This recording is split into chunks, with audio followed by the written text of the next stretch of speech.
Hello, everyone, and welcome to another exciting episode of Delayed Offside. I'm your host for today's evening, Sanjay. And I'm Ryan. And as you can see, we're missing two people, Baron and Adam, and they're out planning the Oilers Stanley Cup parade. They were telling me earlier today they figured it needs to go down West Edmonton Mall through the Legislative Building, loop around. I'm trying to think of what else is in Edmonton for like landmarks, and I only have the mall. Like that's the only I, thing that's coming to me. that's all I usually do if I go visit Edmonton. Yeah. That's the only thing to do is just hit up the mall. So maybe they'll just be like a parade down the mall if they do capture the Stanley Cup.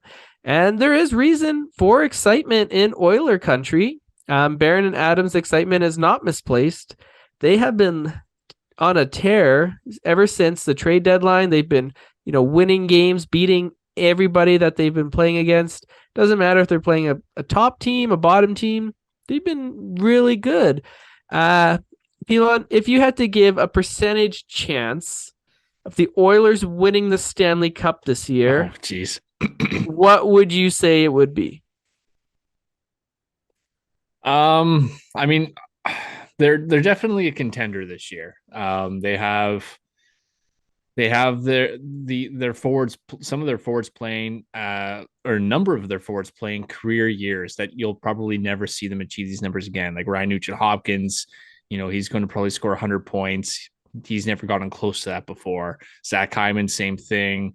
And then obviously you have McDavid playing at a level we haven't seen since Mario Lemieux.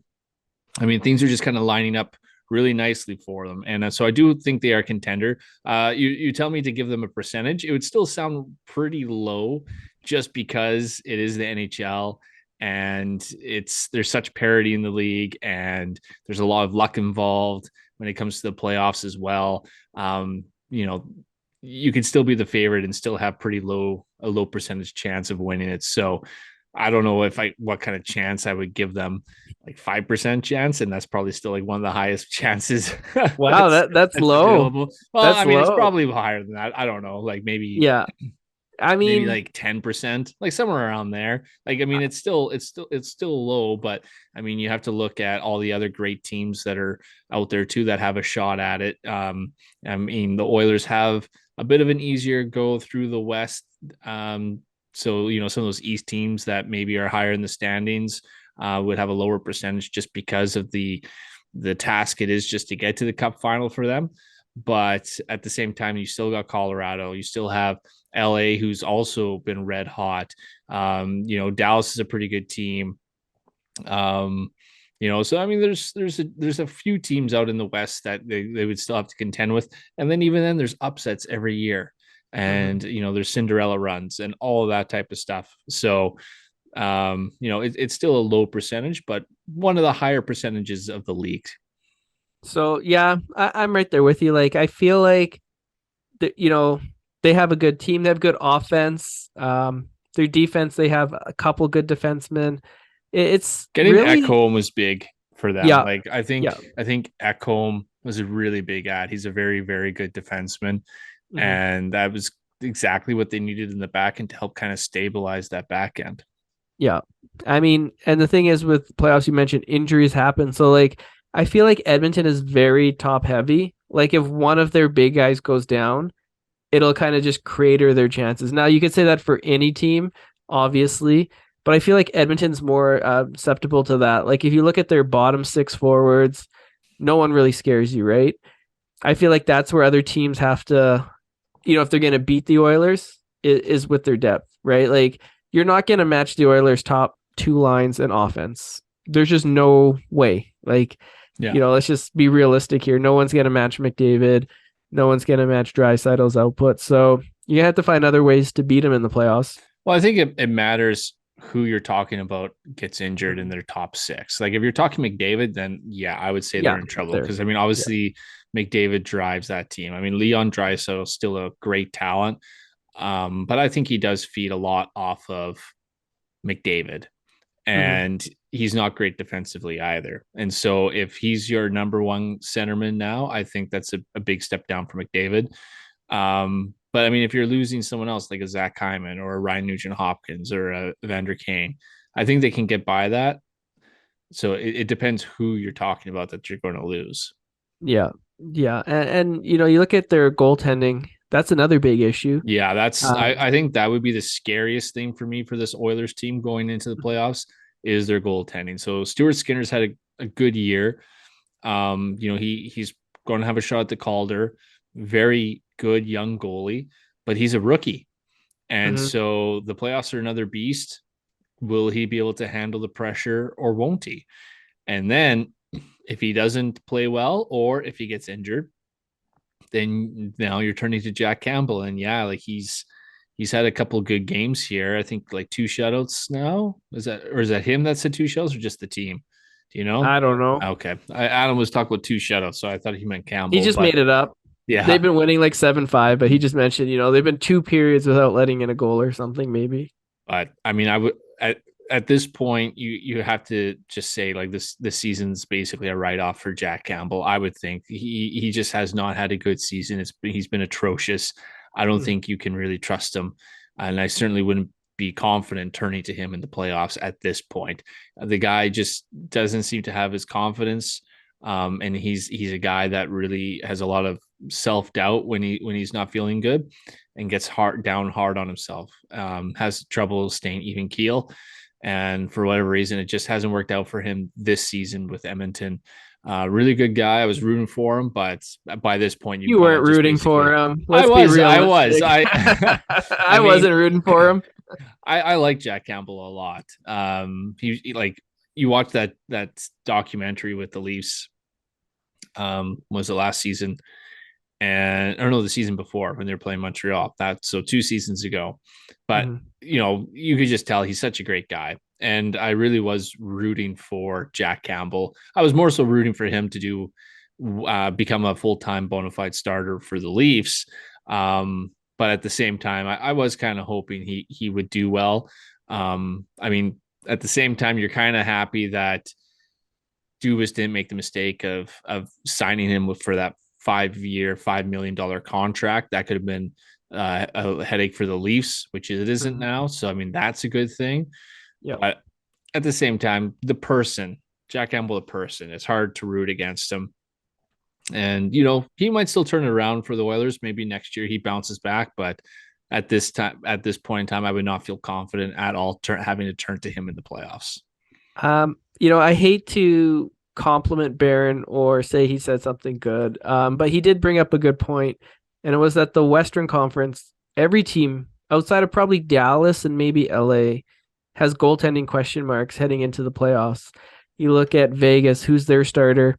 Calgary, Markstrom has not, if they make the playoffs, Markstrom has not had a great year. You look at, uh, Kemper's been fine, or no? no, he's not even there anymore, I thought. No, sorry. Who's with Colorado? See, we don't even Georgiev. know. Yeah, Georgiev. He's yeah, he's yeah. he's actually been decent for them.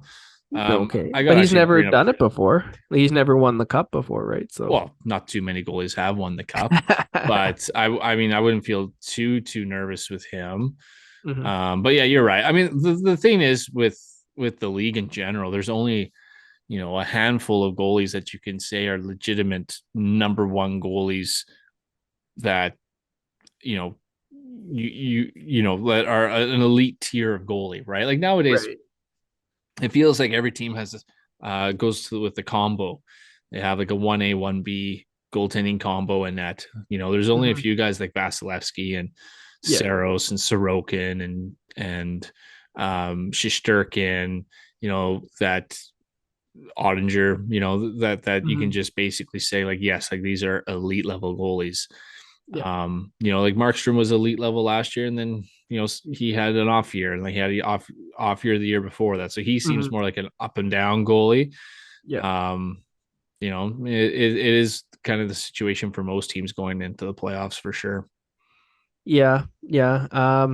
You know, there's I think like goaltending, like people always say like the league has more skill, but like I think part of that and like scoring is like I don't think goaltending is as strong as it used to be.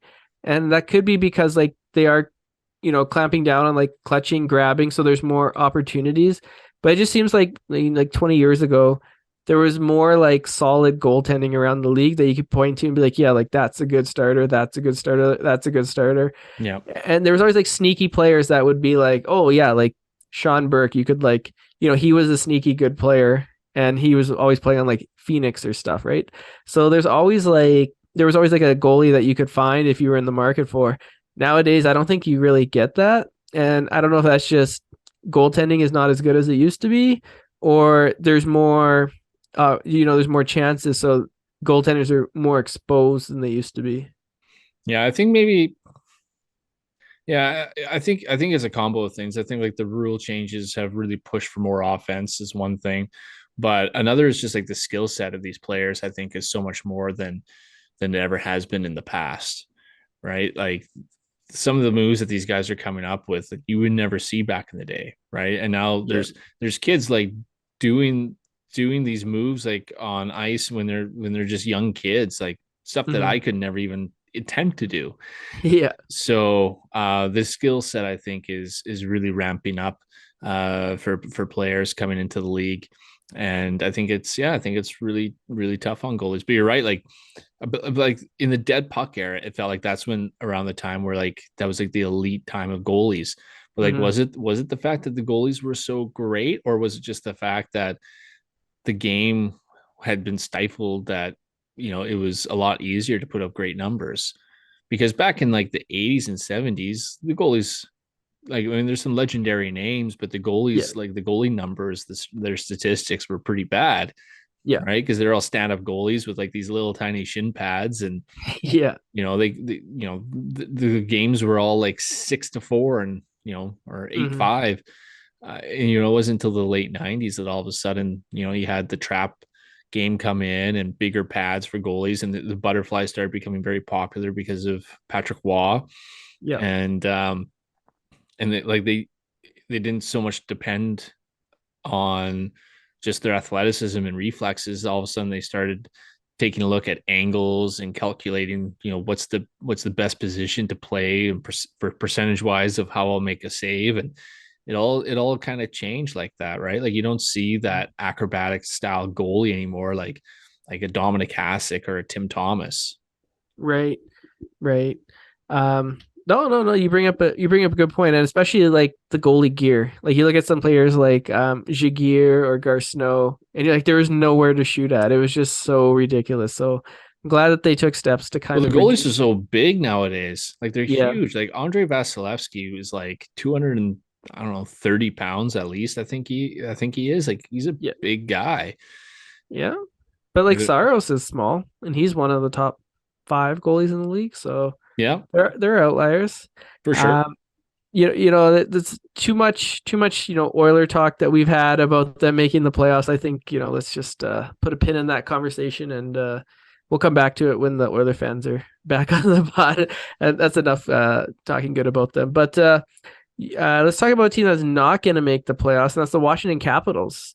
So in the notes you said that this is going to be the first year since 2014 that they missed the playoffs. Is that right? That's what I read. Yep. Yeah, wow. Wow. So do you think, Washington at this point is going to go full rebuild, or do you think this is just let's just miss the playoffs one year and try to go back next year? Because they dumped a lot of contracts at the deadline. I think they kind of knew this was coming. So, like, what's the future for Washington hold? I wouldn't be surprised if they held on just a little longer, because I don't see them getting rid of Ovechkin, right? And he'd be like their biggest trade piece. And there's no Mm-hmm. way they're going to dump that contract. Like they're going to want him to achieve that goal scoring record as a Washington Capital. And 100%. so, I mean, if you're holding on to your franchise player like that, you're probably still going to try to go for it. And maybe they're taking a look at this year and saying, we had quite a few injuries that we had to deal with this year. I Mm-hmm. think maybe we're a better team than that. Let's try next year. Maybe we'll be healthy and maybe we'll get back in the playoffs. So I don't think you'll see a full rebuild just yet. No, I agree. And yeah, you mentioned the goal scoring record. Like, how many times when we were kids did we see that like clip of Gretzky breaking Howe's goal scoring record as a king, right?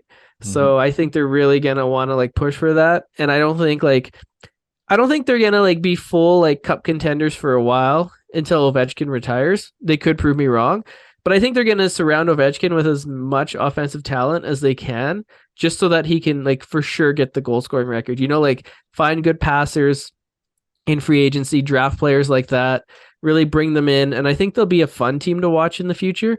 But I don't know if they'll be defensively responsible. I think they'll be like more run and gun. You think about like the Sabres in the '90s with like Mo Ginley and what's the other guy's name? LaFontaine. A team like that, like they never were cup contenders, but they were a fun team to watch. And I think that's what Washington's going to be maybe the next 5 years. Because like Ovechkin's getting up there, right? He's He's 36, 37. 37. Wow. Yeah. So, he looks like he's still in good shape. He's got how many goals this year? Did he score 40? 40 again? Did That's he get 40? I crazy. think so. Wow. So like he can still score. So Oh like, yeah. yeah. So, But I mean, but you look at that roster in general, and you can see, like, we could see this coming for a while, that the end was approaching, right? Like, yeah, you said Ovi's 37, Backstrom's 35, Kuznetsov's 30, Oshie's 36, Carlson's 33.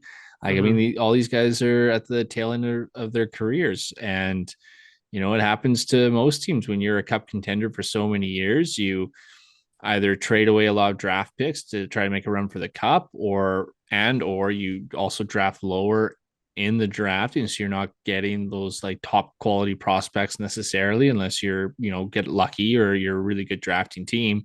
mhm. And so eventually, your roster just starts to evaporate after a while, because your stars get older and they're not as good as they once were, and then you don't have superstars replacing them, right? Like, I mean, some teams can do it, like the Bruins, right? Like, we Mhm. kept thinking that they would eventually fall off because Bergeron and Marchand, all those guys are getting older, and like Chara's gone, but Yeah. they've been able to bring in a David Pasternak and a Charlie McAvoy to kind of help transition from one generation to the next and continue to be successful. And Mhm. Washington just doesn't have one of those young superstars in their lineup, at least from what I can see. So, I think they're going to hold on for a little while, see if they can make the cup, or to Mhm. make the playoffs again. But I think we're going to start to see some dark days in Washington. But I mean, it's been a hell of a ride for Washington fans. I mean, they only Yeah. won the one cup, but they had plenty of great teams, like lots of President Trophy wins, and they were a Mhm. constant contender for years. So I mean, they don't really have anything to complain about, and just enjoy these last few years of Ovechkin chasing that record, and then be ready for a bit of a rebuild after that. Yeah. Yeah. Is there any scenario that you can see Ovechkin playing in another jersey? Say he breaks the record. He's at 800 whatever goals, 900 goals or whatever. Do you see like maybe one year they're like, okay, look, Ovi, like we can get like a king's ransom for you, or like, do you want one more kick at the can if they're not cup contenders and it's his last year? Because like, could you see that? Like maybe they're like, okay, well, we'll trade you to like probably not Pittsburgh, but like another team, like maybe Boston or a team in the West like Colorado or something like. Or do you think he's just too valuable to the franchise that, and he's like, you know what, I won my cup. I don't want to. I don't want Yeah, to do that. I think I see him retiring as a Capital. I think Yeah. so. Like, I think if the Capitals were going to capitalize on being able to get some valuable trade assets back for Ovechkin, it would have had to have happened like this year or next year, Mm-hmm. Mm-hmm. because at some point he's going to start to his production is going to fall off. And I mean, it could still happen. They trade him. They'll Mm-hmm. just trade him past expiry dating, not get what they could have for him. But I mean, the same thing happened with like Iginla, right? Yeah. Or Patrick Kane, and that they hold on to them for too long until they're in their twilight, and they're not the superstars they once were, and then they're just not going to get the same amount for them. So I mean, it could happen, I suppose. Like, if he gets the record with the Capitals, and then goes to management and says, "Hey, like, I love one last kick of the can. Could you trade me?" Yes, I could see that happening, but I don't know. I don't know. I think I could see him still retiring as a Capital. I think just because he's chasing that record, and I think Washington's going to want that to happen as a Capital. So 100%. I think he's going to stay a Capital for life. I hope he does. Like you look at like seeing again the play for the Penguins and the Bruins, and like Calgary got nothing for him. Absolutely nothing. No. Like, and you look back and you're like, man, like if they had just kept him, the next year and the year 2 years down the road, they could have had Gaudreau, Ginla, Monahan as like their power play unit. And like that would have been so cool, like the passing of the torch kind of moment. But instead we traded him and got nothing. And the Blackhawks got nothing for Kane. Yep. Absolutely nothing. Yep. But I think, what's that guy's name? Jeanette from Nashville got more from Tampa than Patrick Kane. Yeah, insane return. Yeah. Yeah. So, I hope he stays a cap because there's very few players that play their whole career with one team. Like Crosby, Malkin is one of them. But yeah, it's less and less than it used to be. So I'm hoping he stays with Washington, but we'll see. We'll see. So now we got, we're talking about a team that didn't make the playoffs. Let's talk about two teams. One of them will be in, one of them won't, or actually both might miss. But the Western Conference, the last playoff spot, there's 3 teams battling it out. We got Calgary, Winnipeg, and Nashville. The big game coming up on Wednesday, Flames and Jets. Pretty much whoever wins that will control their destiny. But both teams also play the Predators, and the Predators are 3 points behind or something with a couple games in hand. So, they're not out of it yet, but exciting playoff race. Will you be tuning in Wednesday to watch the Jets and Flames, see who wins that Titanic battle? Well, no, I probably won't watch it. Way to sell it. But I am interested in that battle. Absolutely, I am. I am hoping Calgary gets in. I really do. I just if anything, just so my prediction at the beginning of the year doesn't sound so ridiculous, where I said that Calgary would win the President's Trophy and Winnipeg, I think I said Winnipeg would not make the playoffs. So at least that, one of those two would turn out okay, and at least Calgary would make the playoffs, and not to be so far off from what I said. Still pretty far off. Yeah, it's close enough. I just personally think Calgary's the better team. So I'd actually really like to see Calgary get in and see if they can make some noise in the playoffs, because I think they could. And also I've got into so many debates with Winnipeg Jets fans over how good that team actually is, because for a while, if you remember, everyone was saying that they were the best team in Canada. That's right. And journalists were talking about how much better they were defensively. And I was like looking at their statistics and I was like, God, like the chances against, shots against, expected goals against, it's not impressive. They're like below average at best. Like, why is everyone saying that they're so good? I don't understand. Someone explain to me how they're better defensively. What exactly are they doing better defensively? Better goaltending. Well, yeah, I was like, it's Connor Hellebuck. Like, look at his statistics. Like, he's carrying this team.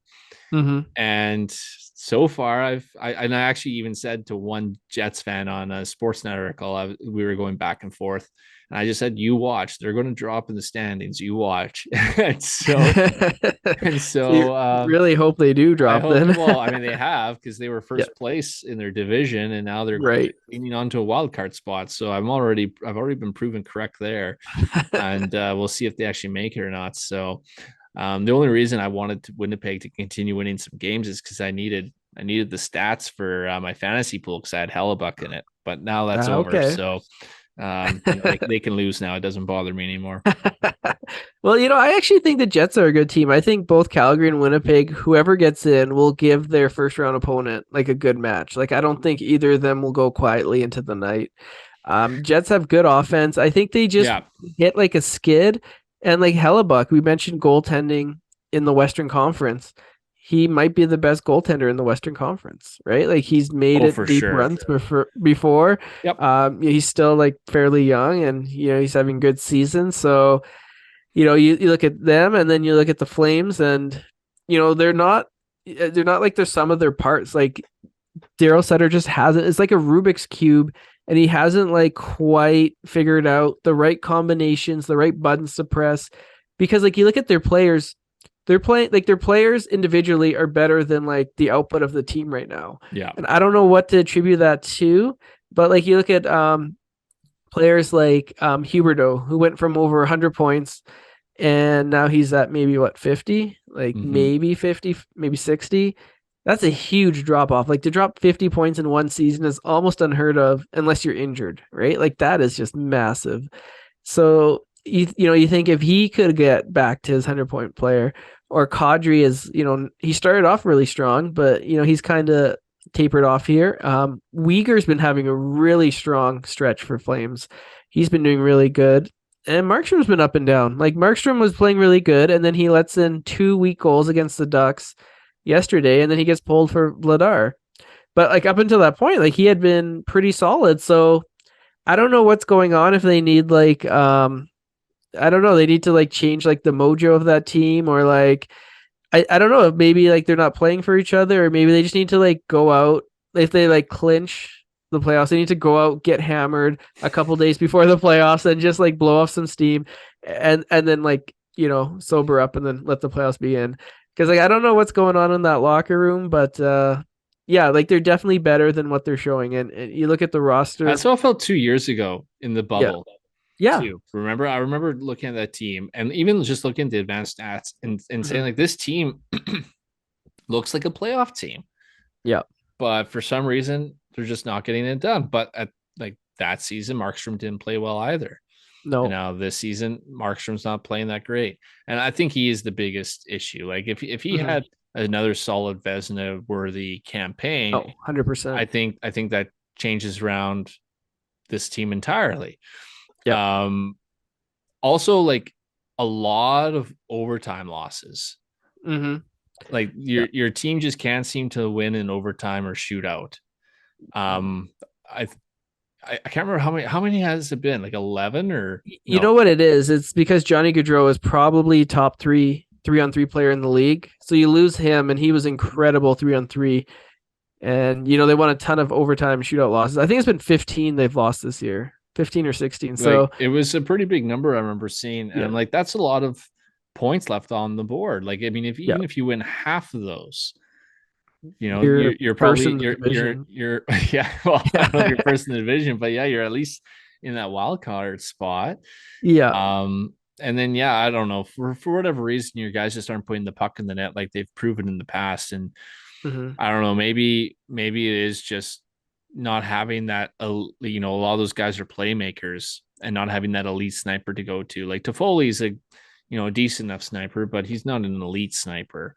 no, And Lindholm, I mean, like you got guys who've scored like 30, 40 goals in the past, like hmm Lindholm and Huberdeau, but like they're mostly known for, I would say, for playmaking. Right. Huberdeau for sure. Huberto for sure. I think Lindholm has a sneaky good shot though. I think like he's more known for like goal scoring, but you're right. Or two-way He's play more so, like yeah, defensively exactly. sound, and but like he pitched in some good offense last year, but he was playing with Mhm. like Goudreau. I think they're also missing Goudreau. I read that they were missing him because like he's one of the best in the league in transition play and Yeah, 100%. gain the puck from defense to offense and getting hmm going in the offensive zone, and maybe they were struggling with that a bit. So I don't know, like it was a lot of turnover, right? Yeah. Like a lot of turnover for that team, and sometimes things just don't click quite right, or it takes a while, and like hmm maybe the coaching's not exactly what they need right now either, and he's maybe not putting the right pieces together that he should be. Who knows? But I mean, they are. I think they still are a good team. And like I said, their advanced stats would indicate they should be better than they are right now. And so, I mean, hmm if Markstrom could turn it around, Yeah. and they could play like two to one games, that type of thing in the playoffs, I think they Yeah. could thrive in that kind of situation. Oh yeah, like the crazy thing is like I actually think outside of Markstrom, they're better prepared for the playoffs. Like they're better built around the playoffs. Their defense is better. You throw in a center like Kadri who has experience winning. He's a As long as he great doesn't get suspended. yeah. He only gets suspended when he plays for the Leafs. Okay. Nope, it happened in Colorado. No, didn't hear about that. But yeah, no, I agree. And the one player you mentioned, elite sniping, Matthew Coronado got signed from Harvard. The kid can snipe, put him in, but like you don't want to mess up a winning lineup that's won like four in a row. So, you know, if they can clinch, maybe throw him in early, and then have them start the playoffs. Like, Isn't that funny? Both your and my team, their fan yeah, bases are turning to college players coming in to like save the season or to help the yeah, team win a cup. Because yeah, you right, got Coronado and we got Matthew Nyes that yeah. Leaf fans just keep penciling in as second line left wing to play with Tavares and Nylander, and it's going to help that line produce better offensively in the playoffs. And I'm just like, oh Yeah. God, guys, like that's a lot of pressure for a young Well, player. college players are older too, right? They're 22, 23. They're not like 18-year-old kids coming in. And you look at Cole Caulfield, what he did for Montreal on their cup run, No, that's true. That right? is very true. But So you did mentioned, he come in? He came in earlier before the playoffs, though, didn't he? I think he played maybe like a couple games before. Was that it? I'm thinking of another instance. Colorado against Calgary. Calgary was the number one seed. Colorado calls up this college defenseman, Kale McR, something like that. And yeah, he plays incredible college kid, and the Avalanche beat the Flames 4-1. So it can happen. These college kids, Yeah, you if they're never good know. enough, You you never never know. know. Well, we can But both hope. yeah, fingers crossed. I mean, you mentioned the Leafs, and this is now time for our official Leafs segment of the Yes, episode. finally. We got to drive traffic to this, and Leafs talk, anything Leafs talk, whether it's sweeping the leaves off from your grass or, tea leaves or any kind of Leafs talk. They always drive traffic here in Canada in a hockey podcast. So we're going to shamelessly talk about the Leafs. You were never a Leafs fan until we started podcasting, and then we picked you to follow the Leafs for the last couple of years so that we can get more That's views and right. traffic. Yeah. So you were ranting and raving. I didn't see this about Bunting against Detroit. I guess he was diving or something. I don't know. You take it away. Let's hear. So a couple Let's things hear. happened in the game. I actually didn't watch the game. And I kind of woke up to like this quote from Sheldon Keefe saying that Kyle Dubas was going to talk to the league about officiating bias against Michael Bunting. So what the hell's Okay. going on? And so I was looking into it, and the first thing I saw was there was a play where Bunting laid a clean hit on a guy and then got cross checked from behind, and then cross checked again while he was on the ice, and he wound up with a penalty for embellishment. So I took a look at the first cross check was, at least to me, not embellishment. Like he got cross checked hard and he fell. The Right. second one, I could see maybe why someone would think embellishment, and potentially he was, is that when he was getting up and got cross checked, he like kind of like really whipped his head back. Right. Right. And the thing with Bunting is, I mean, he has embellished in the past to draw Mm-hmm. penalties. I mean, that's part of his game. That's what he does. Refs don't like it. And so he didn't get the benefit of the doubt and got the embellishment call. But I mean, Mm-hmm. you couldn't call the cross check before that, right? Right. Like you're just going to pick on Bunting there in that situation when the guy just got two-handed in the back, and then again while Mm-hmm. he's on the ice. I mean, Yeah. even if he did embellish it a little bit, it's still an illegal play. Yeah. Why wouldn't you call that? So then that was one, and then the big one, there was a scrum amongst a bunch of players between Detroit and Toronto, Mm-hmm. and out of that scrum, Bunting got a 10-minute misconduct penalty. What? Seriously? Yeah, so you got kicked out of the game. There's a bunch of rumors as to why he was the one that was isolated and picked out of that situation. Some people say he spit at a guy. Another said he maybe kicked one of the Detroit sticks down the ice. Oh, I thought you meant. I thought you were gonna say kicked a Detroit player, and I was like, well, No, like yeah, no, then that's fair. kicked his stick down the ice. But from what, like, I didn't actually see any of that, so I don't know. Anyways, Bunting was the one who's picked out of that and given a misconduct penalty. And then there was also a tweet by reporters showing a photo of him trying to talk to the refs about the call, and the Mm-hmm. refs didn't want to talk to him at all. Like just kind of like shunned him away, like get out of here. We don't want to talk to you. Right. So that was kind of why Leafs fans were so upset. Was it Mm-hmm. really did feel like the refs were picking on Bunting.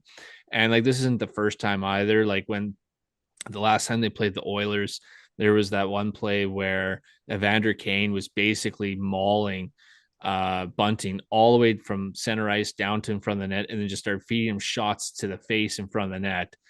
And no call was made until Bunting retaliated, and then they got offset minors.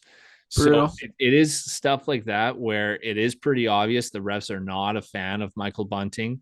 Mm-hmm. I do think that he started to develop a bit of a reputation amongst the referees that he does embellish. Plus, it doesn't help the fact that he does a lot of this to the Mm-hmm. refs, and that's Mm-hmm. not a great combination when you're trying to get the refs on your side. So I mean, some of it is Bunting's fault, Mm-hmm. and he's been having some trouble towing that line between playing on the edge and yet not getting the refs pissed off at him. So that's something he has to work on. But at the same time, when you have obvious plays like that where the refs are not in favor of Bunting, then that's an issue. And Yeah. it's worrisome going into the playoffs because, if you're not going to get the benefit of the calls, that can be the difference between winning a series and losing a series. And I mean, we saw that with Nazem Kadri in the playoffs, and that's still a nightmare for Leaf fans. And that Kadri never got the calls until he retaliated, and then he would get suspended, and it Mm-hmm. cost us 2 series in a row. So, we don't want that situation to happen again. Mm-hmm. So hopefully Keith talking to the league, or Dubas talking to the league, might rectify that somewhat. We'll see. And I did see the comments online saying like, oh, Leaf fans are just crying because, Bunting still has drawn the second most penalties this year. And like, that's true. He's still drawing a lot of penalties, but the difference is he's also been assessed the second most penalties this year as well. Wow. And so it's negated any good he's done, because last year he was 20th in the league in penalties called on him, and so Mm-hmm. he was getting a lot more calls going Toronto's way than against, and it was favorable for the Leafs obviously in that sense, especially because the Leafs don't generally get a lot of power play opportunities from year to year. They're usually among the bottom of the league for that. So Bunting was great for the Leafs in that we would actually get some power play opportunities. This Mm-hmm. year, that's the positive has been negated because he gets just as many penalties as he draws. And so it's not helpful anymore. Yeah, no, you bring up some good points, and again, Oilers always get all the calls. Mentioned Patrick Keane Vander Keane. And yeah, refing. It's so brutal how like the refs will always single out the retaliation. Like, imagine if that's how police officers worked in the real world. Like, people get cross checks, sticked in the face, no call. You shove a guy back and you get the call. It drove me crazy when I played hockey, and it drives me crazy because it seems like the Flames always retaliate, but it's like you can only put up with so much. Like, Well, exactly. At some yeah, point, you're going to hit a boiling point, right? Yeah. yeah, and like you're not calling the first stuff, so then fine, I'll do it too. And then the ref's like, oh no, retaliation. And Mm-hmm. announcers every time they never call the first; they always call the retaliation. And the Ducks were the kings of that because they were older and they knew what to do. But Yeah. well, this has been Leafs talk. I mean, delayed offside. Join us. Wait, like, click, subscribe. I did that right. That's right. I gotta appease the boss here. But yeah, no, this was a lot of fun, and hopefully next week we'll be talking about a Flames playoff berth and playoff matchups potentially. That'd be awesome. So for Delayed Offside, I'm Sanjay, And I'm Ryan. and this has been Delayed Offside. Like, click, subscribe down below, or over there, or up here, or to the side. I don't know. I just look pretty and host.